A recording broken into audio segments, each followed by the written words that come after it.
Hello, everybody. How are we doing? Hope you're doing well. I hope you're ready for pre-season testing. It's kind of snuck up on us out of nowhere. Well, I feel like it has anyway. It felt like, the last season ended. We were waiting. We were going to be like, oh, it's going to be months until we see Formula One back again. But no, straight away, we're back into it. And Formula One is ready and raring to go for the 2024 season. So I figured what we'd do, because I haven't yet, is react to a few of the Formula One liveries whilst also trying to figure out and have a little chat about all of the other things that are going to go on over the course of these 3 days of testing and try and get to the bottom of some of the questions we have about each of the Formula One teams moving into this season. Because I feel like this season is properly in the window of being able to be something a little bit special. Just because there are so many variables, and then Red Bull, the final team to release their car, also just threw a massive spanner in the works, along with the fact that Gunther Steiner is gone, the fact that Lewis Hamilton is moving on. There was just so much news over the winter break that it's all going to come to a peak over the next 3 days and the rest of the 2024 season. So let's get into it. I figured what we'd do is, because I haven't reacted to the liveries with you guys as of yet, we would go through the teams in the order that I think has the worst livery to the best livery. So first and foremost, the team that I think has the worst livery on the Formula One grid this year is Alpine. And I don't think this is too controversial. The Alpine livery, I know it was like a design collaboration with quite a famous Pantone, someone like that. And it's all right. Okay, but I expect a lot more from Alpine. It just doesn't really lack. Oh, sorry, it really lacks in just sufficient color. Like, we all know Alpine as the blue team, and they're just being outdone by Williams this year, in my opinion. I feel like Williams have a nicer blue car, and that also means that I think Williams maybe are moving towards Alpine's level, and Alpine could be in a little bit of trouble, especially if they do, or if they don't turn up in the way that I was expecting them to over the course of this season. Oh, I've just realized I haven't got the chat box on the other screen. See, this is why we have a little warm-up stream for the 2024 season. But yeah, I think Alpine kind of got screwed over by the fact that they went all black, all everywhere. And even the special edition, right? Even the pink livery is just predominantly black. So it doesn't really add anything to it at all. The final thing that I noticed with the Alpine car when it came out is all of the build up, and I remember seeing like the teaser images where they showed it was like a camo pink front wing. It was like all pink, fully camoed out. And then when they released the actual car, if you look at the front wing, no camo to be seen, all black, just the tiniest bit of BWT and the Alpine logo right at the tip of the front wing, and the rest of it just entirely blacked out completely. So it's not, not the best look for Alpine moving into this season. And just to contrast with some of the really nice Alpine liveries we've had recently, it doesn't do it for me. Doesn't do it for me in terms of this livery, I'm going to be honest. Which people that I know here to say hello? Yes, hello everyone. How is everyone doing? As I said, a little bit of a warm-up stream for the 2024 season. Make sure everything's, running order. But also, if you've got any questions, queries, things you want to know about, or if we just want to delve into something as we go along, please do let me know in the chat. We can have a little wander through the Formula One grid. But yeah, for me, Alpine, the worst livery of the bunch, to be honest. And I think that might seep into the season because Alpine, I just don't have high hopes for them coming into this year. There's a lot of teams where I feel like there's at least an opportunity for them to step forward, or there's something about them that is a little bit more interesting this year. Alpine, I don't think there's anything that I am interested in. Like, they need to sort out their engine, they need to sort out their suspension, but apart from that, they were just, that middle car that nobody really talked about. So for me, Alpine could be kind of the most boring team over the course of 2024, and I think the livery kind of coincides with that too. In ninth place in terms of the liveries, and another team who I think their livery matches how dull their 2024 season might be, is Haas. I think it's a little bit better than the Alpine livery, just because Haas can kind of get away with having a near all-black livery. But to be honest, I just don't really like it. I like the fact that, they've got the red accents, the front wing and the rear wing are red, little bit of white here and there, the American flag across the front wing, but it just doesn't really do it for me. And I'm not quite sure whether this livery is going to go down as one of Haas's best, and I'm not sure one of these this season is going to go down as Haas's best either. This really is live indeed. We're getting ready for 2024. And actually, I might try and do some streams after testing over the next few days as well. So keep an eye out. Not guaranteeing it, but I'll try my best in and around work as well. But it just feels like previous years, we've seen like the red and white and black culminating together on a Haas car quite nicely. And it is just continuing that design. And I suppose like most teams don't really change their livery up too much. But Haas in particular this year, it just feels like they didn't do anything exciting with it. And there's the integration of, MoneyGram and, flipping around the Haas logo. And it has got Haas just written down the side once again, just shows that they're kind of running out of sponsor space once more. They need some sponsors onto that car. But yeah, there's nothing revolutionary about this Haas livery. And again, I just don't think there'll be anything revolutionary about the Haas team this year. I mean, if you think about it, right? Coming into this year, they've lost Gunther Steiner, who personally I think was the team effectively. Like, it was just so strange to see him dropped out of the team in such a unceremonious way as well. The fact that Gene Haas was literally just like, you're gone, and that's it. We didn't really get to see him work with the team in any way. And then when the new team principal comes in, the first thing he says is that the car's just not going to be where we want it to be for the start of the 2024 season. And Haas are usually the team that starts the 2020 or starts the season better and then gets worse throughout it. If they're going to start as the worst team, they're going to end the season as the worst team as well. I think Haas are effectively guaranteed to finish in 10th place, and I can't see either of their drivers finishing anywhere other than 19th and 20th personally. But I just don't know how they can even think about moving forwards into 2024. It's a real weird one for Haas. In 8th place in terms of liveries, I've gone for Williams. I feel like this one might be a little bit controversial just because Williams' livery, it hasn't really changed, right? It's just the same as 2023 with some minor details that kind of swapped around. It just feels like with Gulf as a sponsor, you can see it on the front wing, they could do something a little bit special. And I know they did the Gulf special liveries last year, but I kind of preferred the Gulf special liveries to the real liveries, and then they held on to the Gulf special livery for a little bit longer because it was so well received. It just feels like Williams could have done something a little bit more, I don't know, exciting. It just feels like quite a business-like approach to doing a livery. There's nothing really that exciting. It's gonna be blue. It's just gonna be the blue car. And obviously, it's good to see sponsors being added to the car. I think that is one positive we can take away from it. But just the Gulf liveries, they should have been better. Should have been better.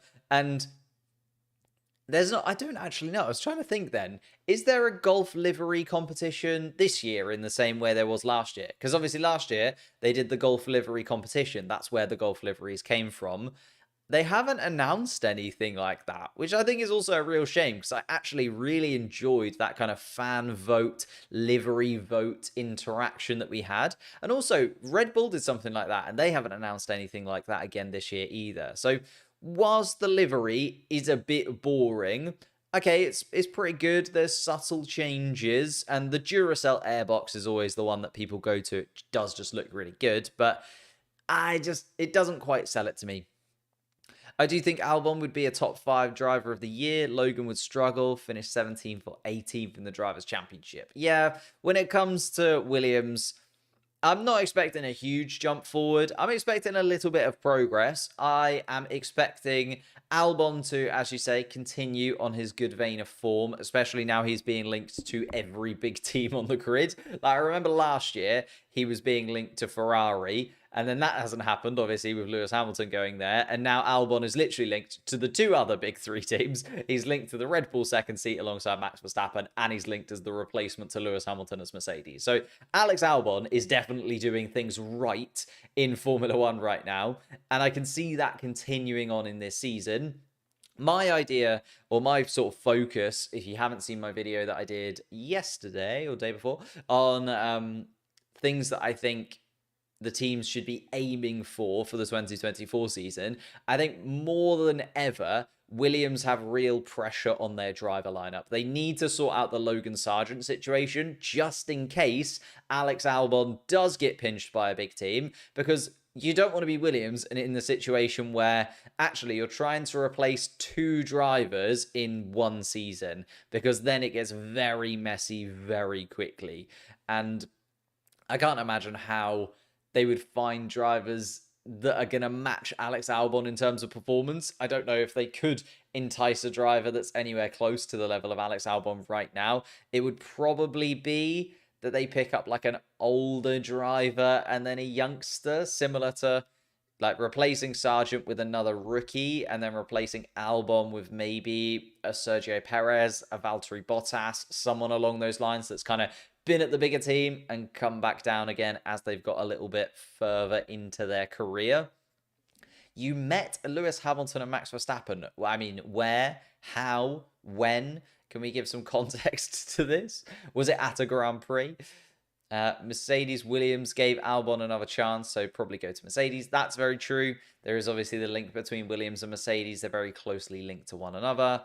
What do I think about the zero pod design of Red Bull? Oh, we're going to get there. We're going to get there. But in 7th place in terms of the liveries is Mercedes. I don't dislike this Mercedes livery, but at the same time, it feels like they just couldn't decide whether they wanted the car to be black or silver. I think what's happened here is as they were designing the car, they probably knew Lewis Hamilton was going to be moving on, and therefore they wanted to give, like, you know, Lewis Hamilton the silver to sort of show off, obviously, all of the silver cars that he won championships in. That was kind of that era of Formula One. The Mercedes car was predominantly a silver car. And all of those championships effectively were won in silver cars for Lewis Hamilton. So I can understand why they wanted to integrate some silver. But then they realized, actually, we need the car to be black because we still need to save on weight like everybody else is doing. And therefore, they just put kind of this weird strip of silver down the middle. I liked it when I first saw it. And now I've kind of looked at it over the last week or so. I'm not sure.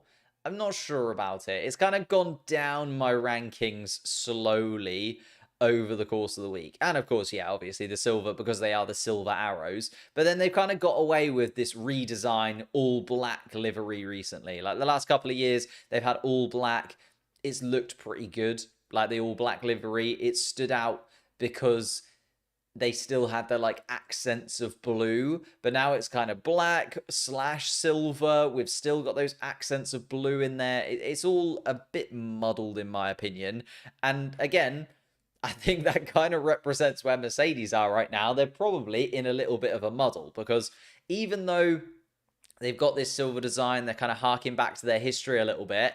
In terms of where they are now, they are the most unorganized and unprepared I think I've ever seen a Mercedes team, because we don't know what it's going to look like moving into 2024. They've, you know, radically redesigned this car for the 3rd time in 3 years, and they still don't seem 100% on whether or not that design is the one they want to go with long term.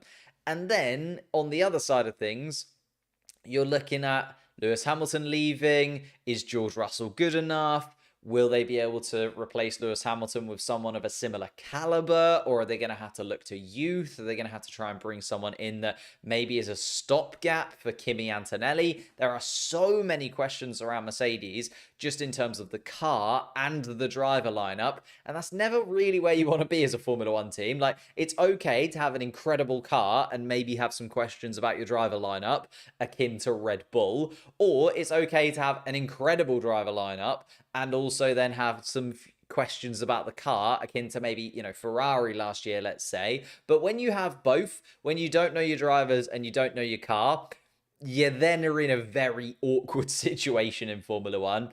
And Mercedes could be good, or as you say, it could end up absolutely horribly wrong this season. And I've seen some people predicting Mercedes as high as finishing in second place in the constructors once again and kind of repeating what they did last year. I've also seen some people, having Mercedes as low as fifth in their constructors standings predictions. So it really does just show no one is 100% sure on where Mercedes are going to be coming into this season and whether or not they're really going to understand this car. Because if you look at Aston Martin last year, you can, jump up the grid at the start of the season if you come up with something a little bit different and everybody else is still kind of sorting out their car, fixing various bits and pieces that they didn't quite get done over the winter break. But if you then do that and you don't understand the fundamentals, you can very quickly be overtaken by everybody else. Again, look at Aston Martin last year. They ended up, fifth in the Constructors' Championship when they were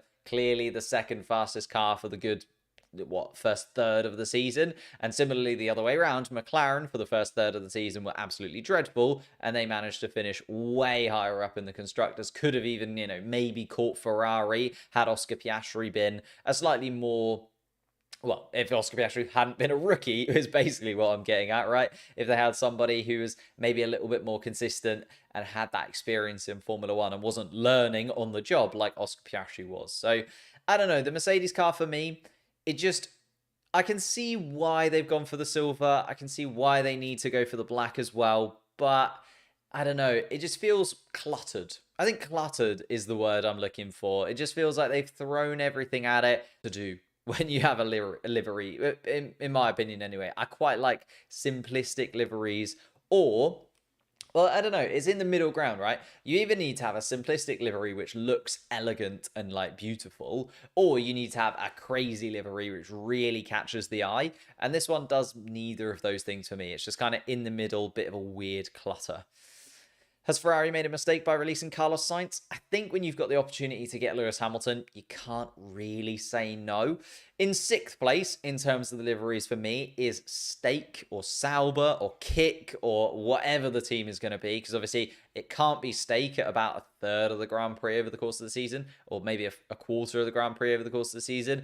So we'll probably see it called Kick then. We'll see it called Sauber by a lot of the TV people because they also can't, have a gambling sponsor on a lot of their coverage. So it's going to be a weird season for Stake Sauber. And I do really like the livery. Just to start with the car, I think the vibrant green is going to really stand out on track. I think you're definitely going to know when you're looking at a Stake car, even from a distance. But I do worry that the neon green might look weird when it's not a night race. Like, I feel like Singapore, Bahrain, even Saudi Arabia, the night races that we have, this is going to look fantastic. But Las Vegas, this is going to look incredible. But, when it's just trundling around Silverstone in the rain in the middle of the day, I just feel like it might look a bit weird. I feel like it might look a bit strange and out of place. And I suppose the reason I've got it a little bit lower down as well in sixth place is because as much as it's eye-catching, I don't think it'll ever go down as like a bold statement livery that really catches the eye in like 10 years time. I don't think people are going to remember this livery and be like, that was my favorite livery ever. And I feel like because they're waiting for Audi, they're kind of in this middle ground where they're just kind of, as I say, waiting, treading water until Audi come in 2026. They could have just done something mental. right? They could have just done something completely mental, get themselves remembered as like that 2 years where they had the craziest liveries on the grid and like the best liveries on the grid because they were just out there. And they could have just, done that for a couple of years and then Audi come in 2026 and then they move to the Audi side of things and Audi kind of put in place their livery moving forwards. And yeah, it just feels like it's really distinctive. I think it will look incredible in night races, but it lacks in terms of like any real risk taking. It lacks any kind of thing that will elevate it into iconic livery status rather than just being kind of a weird placeholder livery for a team that we're just going to forget about in a few years' time. Like it's just a bit in the middle, and hence it's 6th place in the standings. Alfa Romeo driver ranking video. I told a friend, yes, yeah, Ericsson worse than Joe. I mean, it was only because Ericsson was there for a season. I mean, no. Joe at least has been there for a little while. And Ericsson, the season that Ericsson was an Alfa Romeo driver and not a Sauber driver, he was pretty dreadful as well. But there we are. Should Stake Sauber realize Joe? I'm assuming that's supposed to be release. I feel like they're just kind of taking the money from Joe Guanyu over the next couple of seasons, right? Maybe at the end of this year. I don't think Joe has done anything over the last season that really makes him like a guaranteed needs to be in the Audi setup when they come in. And therefore, I can see him disappearing off the Formula One grid at the end of this year or definitely at the end of 2025.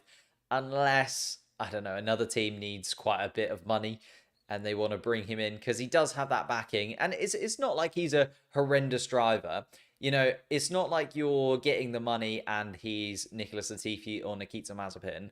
He is pretty solid. Like, he's never going to do anything incredible, but he's never going to do anything absolutely appalling either. He's just a very middling tier driver that will deliver pretty much an average performance, but anything, amazing.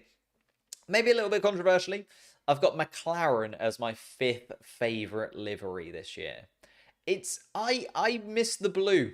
I'm going to be honest with you. I thought when I first saw it, and McLaren just decided to throw it into the ether very early on because why not? Like, it's just a livery at the end of the day. And the fact that they just, chucked it on a post and were like, here you go, here's the livery a month earlier than we should really do it. And then the fact that when it came to this livery reveal from where this image is from, it was just kind of it is what it is kind of thing. It was a bit strange, but I do like the fact that they can get away with the carbon fiber elements. I think this is where, Alpine, who I talked about at the start, they just can't really get away with using carbon fiber because we've been so used to them using a really standout blue livery, whereas McLaren have kind of been able to slowly move towards using black liveries a little bit more often. Like, even some of their special liveries last year in Singapore were effectively just a blacked out car. Like, there was nothing really that exciting going on there. It was just a blacked out livery.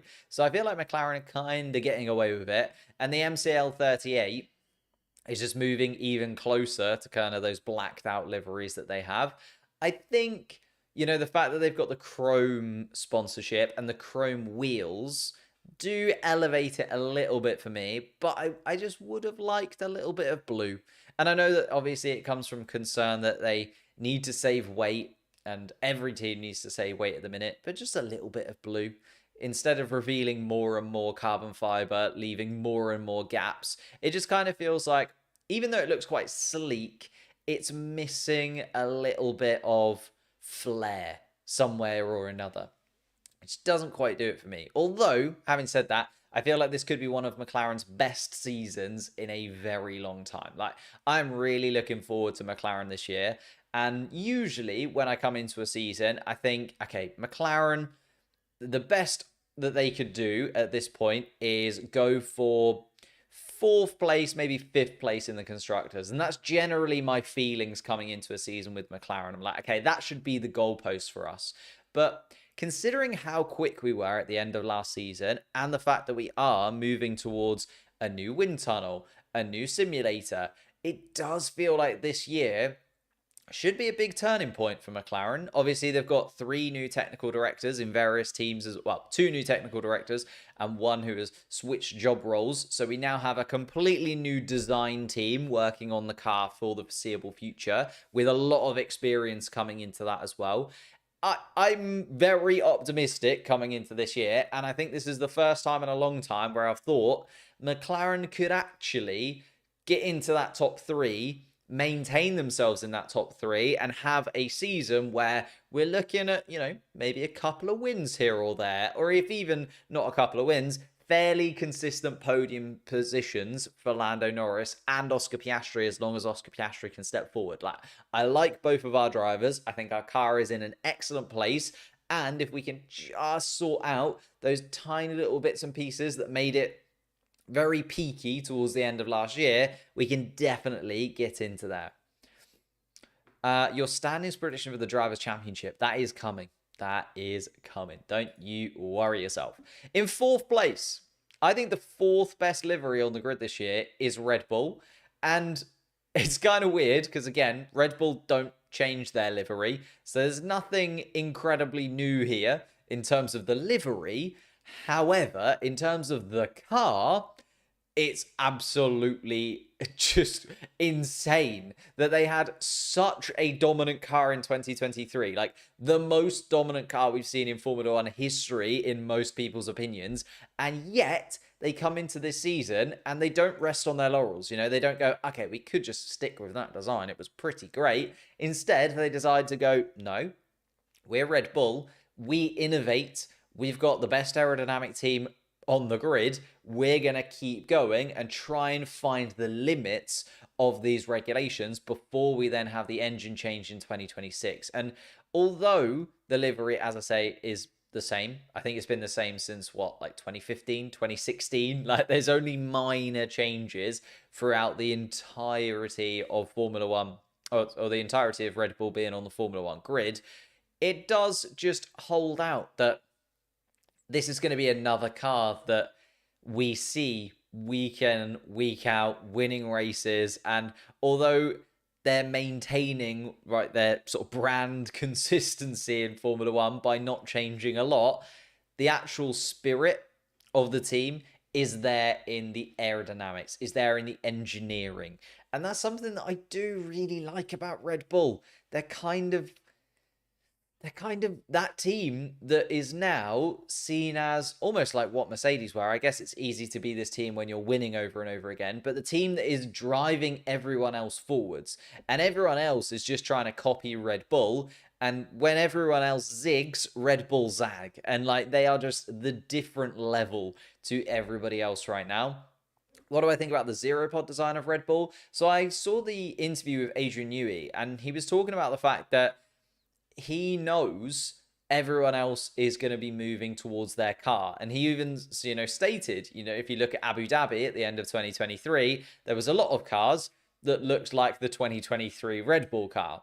So he wanted to move forwards, and he's been working on this. You got to remember, I think Christian Horner said at Hungary, maybe possibly even earlier than that Red Bull were already working on their 2024 car. So Red Bull have had a good 6 months head start on everybody else because they were so much quicker than everybody else in 2023. And even by the end of the season, the teams, started to close the gap, but we still saw Max Verstappen win those races. Adrian Newey said we probably, or Red Bull shouldn't have won in Vegas, maybe. And I think he mentioned Austin as another track where it was kind of 50-50 as to whether Red Bull were going to win, but Max Verstappen just did Max Verstappen things and put in that performance. So I do think that this year, Red Bull, it's one to keep an eye on, right? If they have done this, they've had so much of a head start, and actually this kind of zero pod design, which Mercedes were moving towards, if you're Toto Wolff, you're kind of looking at this and going, how are we so close yet so far away from possibly the best design on the Formula One grid for the last 2 seasons? And then we threw it all in the bin because we were just, constantly told it would never work, it would never work, it would never work. But now Adrian Newey's come along and been like, I reckon I can make that work. It's just thrown an absolute spanner in the works. Do I think any drivers from Toro Rosso, nice, will make it to Red Bull in the coming seasons? I don't think so.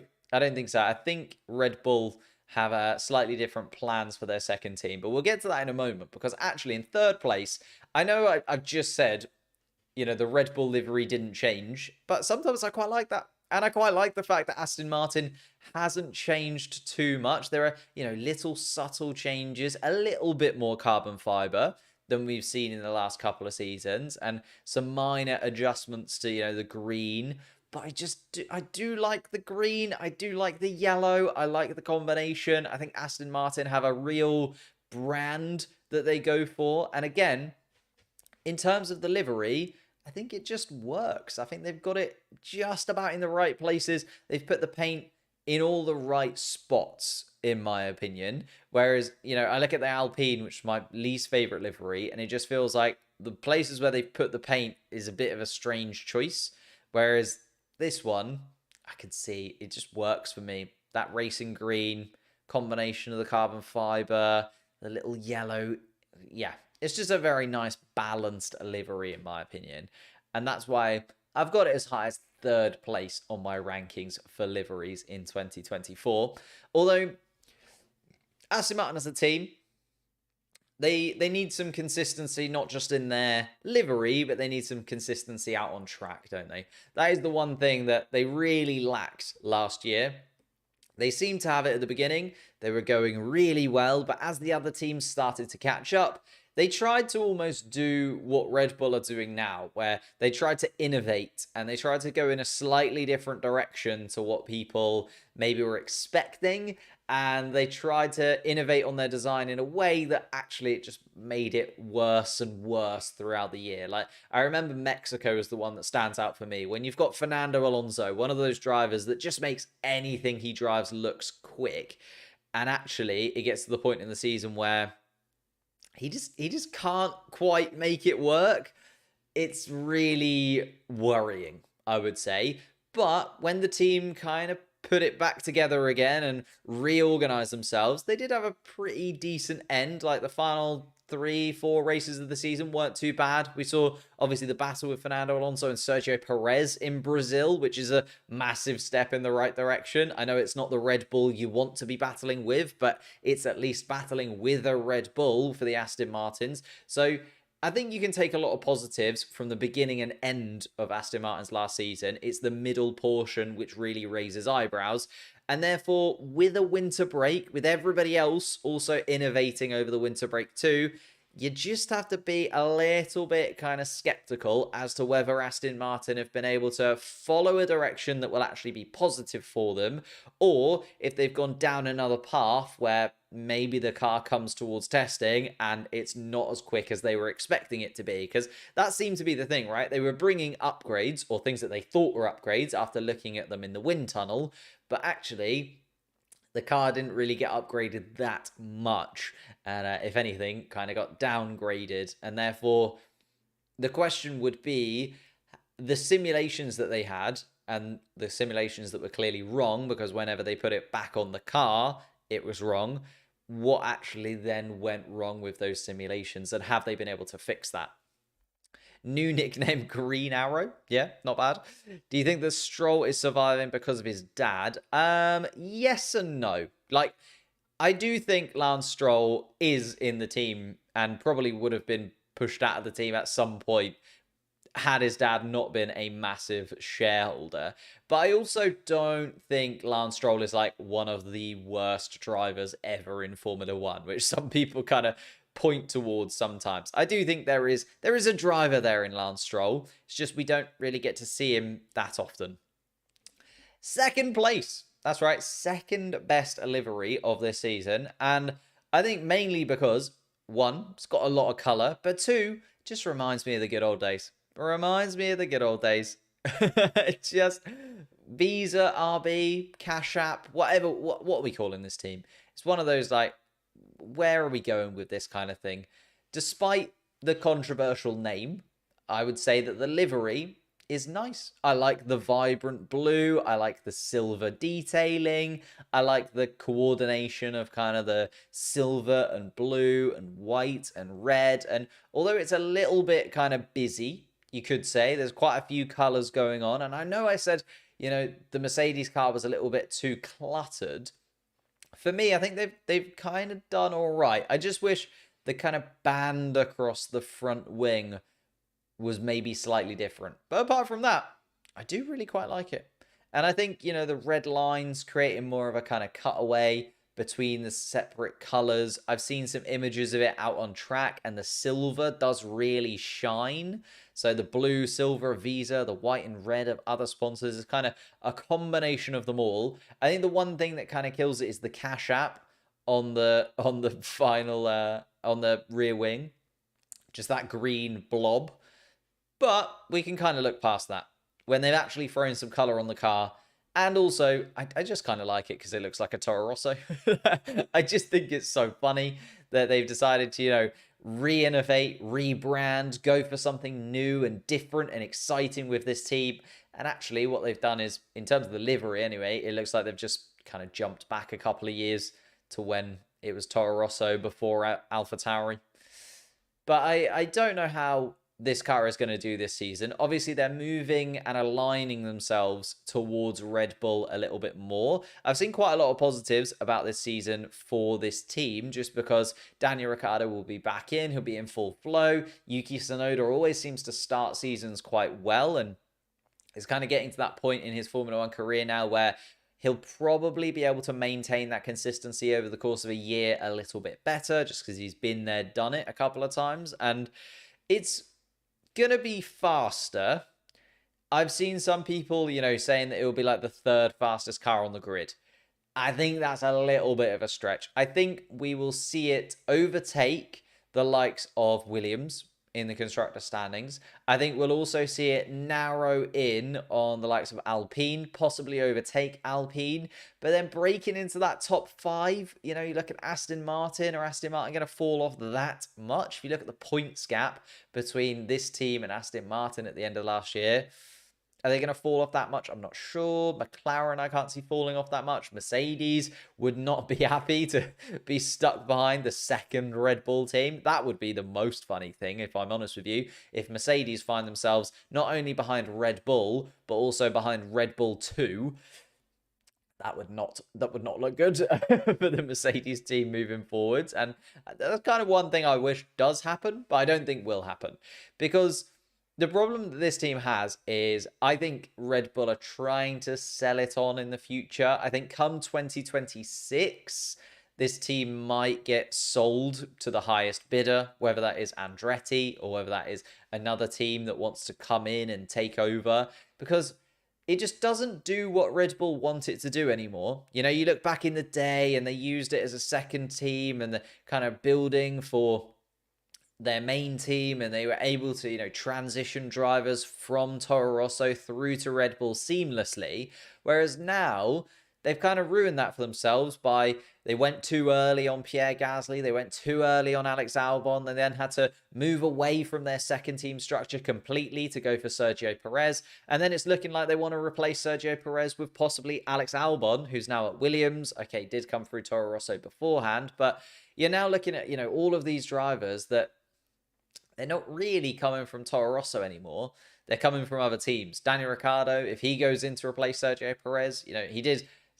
If he would have stayed at Red Bull ages ago, then it would have been slightly different. But he didn't. So it's a little bit strange, this team. It goes two ways for me.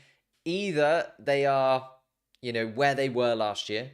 I think, battling in and amongst the Williams cars and trying to get points whenever they can, kind of scrapping for points on various tracks where it suits the car. Or they jump up a little bit. They look a little bit more consistent. They're kind of the team that finishes 8th to 12th most often, picks up a couple of points here and there, but generally is kind of that 6th fastest team and maybe displaces Alpine. I just can't see them breaking into that top 5 straight away. But Visa RB, I like it. This guy should be on Sky Sports Formula 1. Thank you. Appreciate that. And finally, top of the tree. Number one in terms of the liveries this year, in my opinion. The SF24, it screams Ferrari whilst also having a little bit of retro in there. You know, it's got the iconic Ferrari red. It's got the black Ferrari across the rear wing. And it's like, it just has a little bit of everything Ferrari that you need. And then I like the fact that they're taking a little bit of the retro yellow. They're taking a little bit of the white. They're adding in some little pinstripes around the front wing and across the side pods. For me, it just works. Just works. And I just think, especially with the drivers' suits, Ferrari are quite good at just having iconic liveries, aren't they? They are the team that everybody knows. When you draw a Formula One car, you always color it in red. And there's a reason. Ferrari they have that about them, where they are just the team in Formula One a lot of the time that people know, remember, and see. And I think they've done that once again this year. I think they have the most standout livery on the grid. I think it will look the best across the whole season. And there'll be special ones. Obviously, we'll see Monza, probably a special livery. They might do something, Monaco, maybe if they want to do something for Charles Leclerc. Or it will be the best looking car. Just trust me on that. It will be the best looking car. Whether or not it will be the most consistent car, I'm not sure. I actually kind of have quite high hopes for Ferrari moving into this year. I think the fact that Lewis Hamilton is coming at the end of the season, it does throw a little bit of a spanner in the works for the team, because obviously Carlos Sainz is going to be looking elsewhere, might have his head turned and be more focused on trying to sort out himself a seat moving forwards, rather than focusing on, developing the car and moving the car forwards. But generally speaking, I think Ferrari were the second best team last year. I think they just had those reliability issues that are quintessentially Ferrari. And also, they just need to sort out reliability, but also just pit stops and strategy and just things that should be so easy for a team that is right at the top of the grid. It's not like they have to do these huge gambles that they seem to take. I always used to get annoyed with AlphaTauri, with Pierre Gasly in particular, because they always would do these crazy strategies and just try and do something different to everybody else in the hope that it would start raining, or in the hope that there would be a safety car. And you can't gamble like that in Formula One every single time. Okay, I think you can get away with it once or twice. But Ferrari just try and do these strategies that are so strange. And then even when they don't work, you look at Abu Dhabi right at the end of last season, Carlos Sainz, that strategy just wasn't working. And he even told them it wasn't working, but they didn't deviate from it. And as much as they have plan A, B, C, D all the way through Z, they actually never use any of those plans. They just kind of stick to one and they go, okay, that's it. It's like, well, no, let's change it up a little bit. Let's do something different. But I do think Ferrari's car this year, I think they'll start the second quickest. I do have a little kind of inkling. I think they'll start off the second quickest.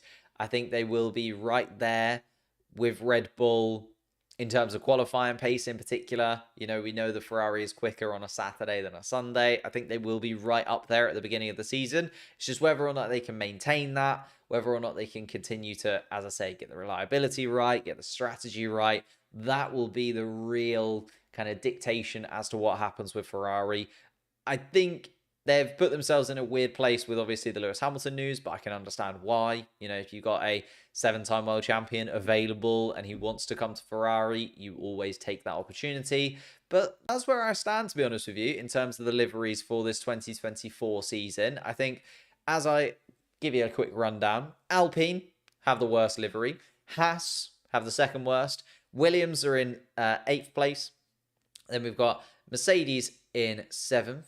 Stake in 6th, McLaren in 5th, Red Bull in 4th, Aston Martin in 3rd, RB, Racing Bulls, whatever you want to call them, in 2nd place, and Ferrari have the best livery moving into this season. But as always in Formula One, it's not just about being good looking, it's also about being quick on track. So moving into tomorrow and moving into testing, I cannot wait to see these 10 cars on the grid, on the track, and see what they really have about them. I'll try and keep you updated with everything testing over the course of the 3 days. If you haven't, hit subscribe, hit like, all of that good stuff. There are links to some other pre-season videos in the description down below, all worth watching. Or if you want some mini insights, I did a short on testing and how it works yesterday. Also did a short today on FlowViz paint